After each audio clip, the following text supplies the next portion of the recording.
Menurut Ki Hajar Dewantara, profil pelajar Pancasila itu ada 6 elemen, yaitu beriman bertakwa kepada Tuhan Yang Maha Esa, bergotong royong, bernalar kritis, mandiri, kreatif, dan inovatif.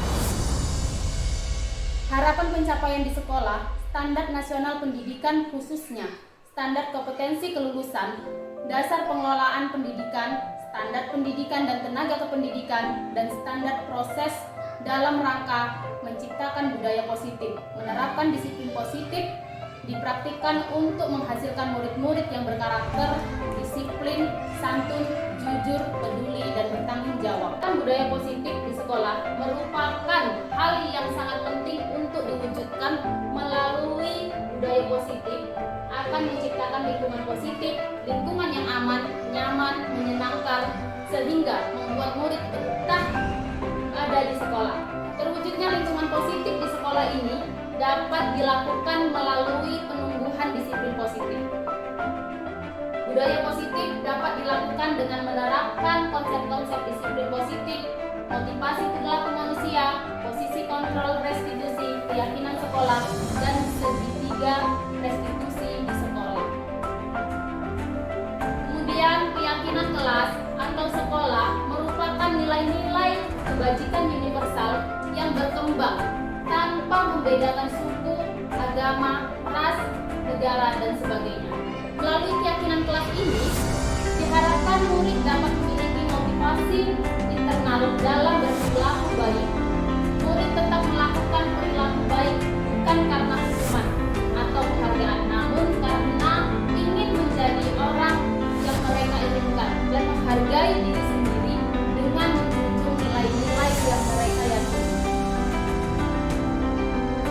Dalam rangka menciptakan lingkungan yang positif, maka setiap warga sekolah dan pemangku kepentingan perlu saling mendukung, menghayati, dan menerapkan nilai-nilai kebajikan yang telah disepakati bersama.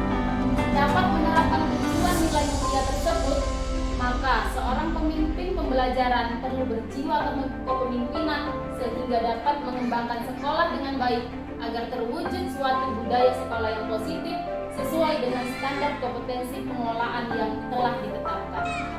5 posisi kontrol yaitu posisi penghukum, posisi pembuat orang merasa bersalah, posisi teman, posisi pemantau, dan posisi manajer. Posisi penghukum yaitu seorang penghukum bisa menggunakan hukuman fisik maupun verbal. Orang-orang yang menjalankan posisi penghukum senantiasa mengatakan bahwa sekolah memerlukan sistem atau alat yang dapat lebih menekan murid-murid lebih dalam lagi. Guru-guru yang menerapkan posisi penghukum akan berkata, "Patuhilah aturan saya," atau "Awas, kamu selalu saja salah."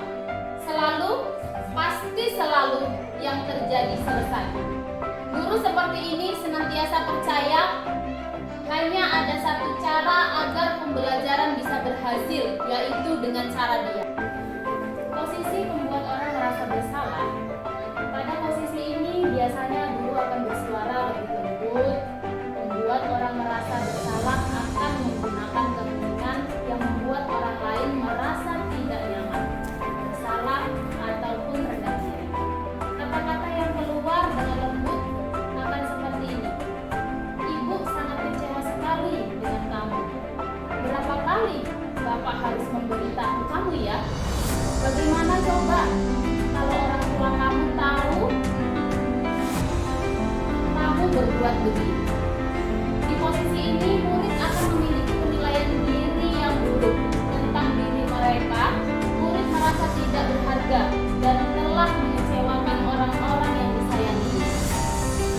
Kemudian pada posisi teman, guru pada posisi ini tidak akan menyakiti muridnya, namun akan tetap berupaya mengontrol murid melalui persuasi. Posisi teman pada guru bisa negatif atau positif. Positif di sini berupa hubungan yang baik yang terjalin antara guru dan murid. Posisi teman menggunakan hubungan yang baik dan humor untuk mempengaruhi seseorang. Mereka akan berkata, "Ayo, bantulah demi Bapak ya," ataupun "Ayo, bantulah demi Ibu." Kemudian, "Ayo, ingat, tidak bantuan ibu selama ini? Ya sudah, kali ini tidak apa-apa, nanti ibu bantu bereskan. Hal negatif dari posisi teman adalah bila suatu saat guru tersebut tidak membantu, maka murid akan kecewa dan berkata, "Saya pikir bapak atau ibu adalah teman saya." Murid merasa dikecewakan dan tidak mau lagi berusaha. Hal-hal yang mungkin timbul adalah murid hanya akan bertindak apabila guru tersebut mau membantu. Tetapi apabila guru tersebut tidak mau membantu, murid akan bergantung pada guru tersebut. Kemudian yang selanjutnya adalah posisi pemantau. Ini adalah posisi yang keempat. Posisi pemantau berarti mengawasi. Pada saat kita mengawasi, kita bertanggung jawab atas perilaku orang-orang yang kita awasi. Posisi pemantau berdasarkan pada peraturan-peraturan dan konsekuensi.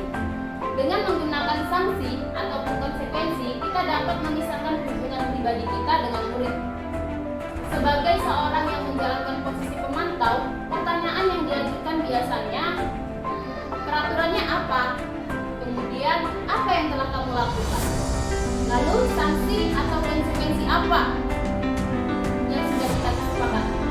Seorang pemantau sangat mengandalkan perhitungan, catatan dan data yang dapat digunakan sebagai bukti atas perilaku seseorang.